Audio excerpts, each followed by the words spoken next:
ತಪಾಸಣೆ ಎಲ್ಲ ನಾವು ಭೇಟಿ ಮಾಡ್ತಾ ಇದ್ರಿಗೆ ಮಾತಾಡ್ತಾ ಇದ್ವಿ. ತಪಾಸಣೆ ಸಲುವಾಗಿ ನಾನು ಬಂದು ತಪಾಸಣೆ ಮಾಡ್ತಾರೆ, ಇವರು ಎಲ್ಲ ಮಾಡ್ತಾರೆ. ನಾವು ಅವ್ರಿಗೆ ಎಲ್ಲರಿಗೆ ಏನು ಸಮಸ್ಯೆಗಳು ಇದೆ, ಏನು ಯಾವ ರೀತಿ ಮಾಡ್ತಾ ಇದ್ದಾರೆ ಅದೆಲ್ಲ ವಿಚಾರಣೆ ಮಾಡಕ್ಕೆ ಬಂದಿದ್ದೇನೆ. ಕೈದಿಗಳು ಅಂತ ಏನು ಸಮಸ್ಯೆ ಅವರು ಹೇಳಿಲ್ಲ. ಅದು ಸಾಮಾನ್ಯವಾಗಿ ಸಮಸ್ಯೆ ಒಂದು ಇದೆ, ಇಲ್ಲಿ ಡಾಕ್ಟರ್ದೊಂದು ಸಮಸ್ಯೆ ಇದೆ. ಅವ್ರಿಗೆ ಕೈದಿಗಳಿಗೆ ನೋಡಕ್ಕೆ ಪರ್ಮನೆಂಟ್ ಡಾಕ್ಟರ್ ಯಾರು ಇಲ್ಲ. ಅಲ್ಲಿ ವೇಕೆನ್ಸಿ ಇದೆ, ಅಲ್ಲಿ ಖಾಲಿ ಇದೆ. ಅವರು ಡೈಲಿ ಬೇಸಿಸ್ ಮೇಲೆ ಬರ್ತಾರೆ, ಆದರೆ ಯಾವುದು ಪರ್ಮನೆಂಟ್ ಆಗಿ ಡಾಕ್ಟರ್ ಇಲ್ಲ. ಅದಕ್ಕಾಗಿ ಅವ್ರಿಗೆ ಹಿಸ್ಟ್ರಿ ಗೊತ್ತಿರೋದಿಲ್ಲ ಏನು ಇದು ಇದೆ. ಮತ್ತೆ ಸೆಕೆಂಡ್ ನಾವು ಇಲ್ಲಿ ನೋಡಿದ್ವಿ, ಒಂದು ಹೋದ ತಿಂಗಳ ಒಂದು ಸುಸೈಡ್ ಆಗಿತ್ತು.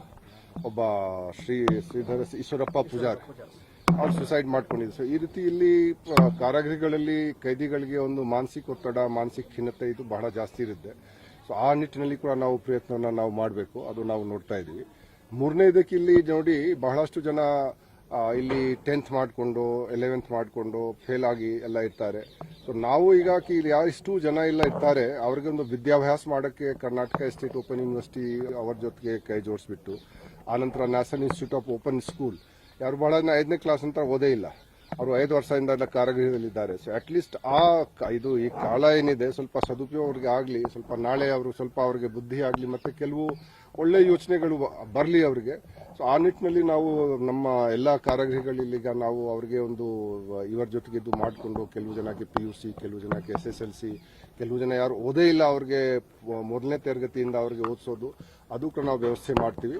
ಮತ್ತೆ ನಾರ್ಕೋಟಿಕ್ ಸಬ್ಸ್ಟಾನ್ಸಸ್ ಮತ್ತೆ ಮೊಬೈಲ್ ಏನಿದೆ ಅದು ಹಾವಳಿ ಬಹಳ ದಿವಸದಿಂದ ನಮ್ಮ ಕಾರಾಗೃಹಗಳಲ್ಲೆಲ್ಲ ಇದೆ. ಅದರ ಬಗ್ಗೆ ನಾವು ತಾಕೀತು ಮಾಡಲಿಕ್ಕೆ ಅದೆಲ್ಲ ಇದು ಆಗಬೇಕು.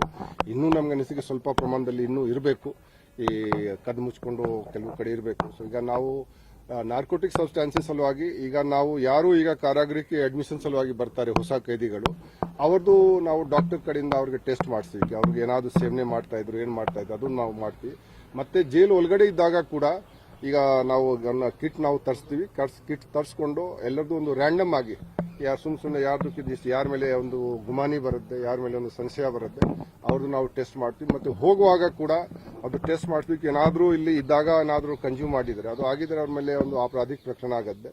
ಸೊ ನಾವು ಇದು ಮಾದಕ ದ್ರವ್ಯದ್ದು ಎಲ್ಲ ಸೇವನೆ ಇದೆ, ಅದು ಕೂಡ ನಿಲ್ಲಿಸಲಿಕ್ಕೆ ನಾವು ಪ್ರಯತ್ನ ನಾವು ಮಾಡ್ತಾ ಇದ್ವಿ. ಮತ್ತೆ ಕೆಲವು ಕೈದಿಗಳಿಗೆ ಇಲ್ಲಿ ನಾವು ನೋಡ್ತೀವಿ, ಅವರು ಯಾರು ಫಸ್ಟ್ ಟೈಮ್ ಆಫೆಂಡರ್ಸ್ ಇದ್ದಾರೆ, ಯುವ ಅಪರಾಧಿಗಳಿದ್ದಾರೆ, ಅವ್ರಿಗೆ ಪ್ರತ್ಯೇಕವಾಗಿ ಇಡಬೇಕು, ಅದು ನಾವು ವ್ಯವಸ್ಥೆ ನಾವು ಮಾಡ್ತಾ ಇದ್ವಿ. ಮತ್ತೆ ನಾವಿಲ್ಲಿ ಜಾಮರ್ದು ಏನಿದೆ ವ್ಯವಸ್ಥೆ ನಮ್ಮ ಪ್ರಕಾರ, ಜಾಮರ್ದು ಏನೀಗ ಇದೆ ಪರಿಸ್ಥಿತಿ,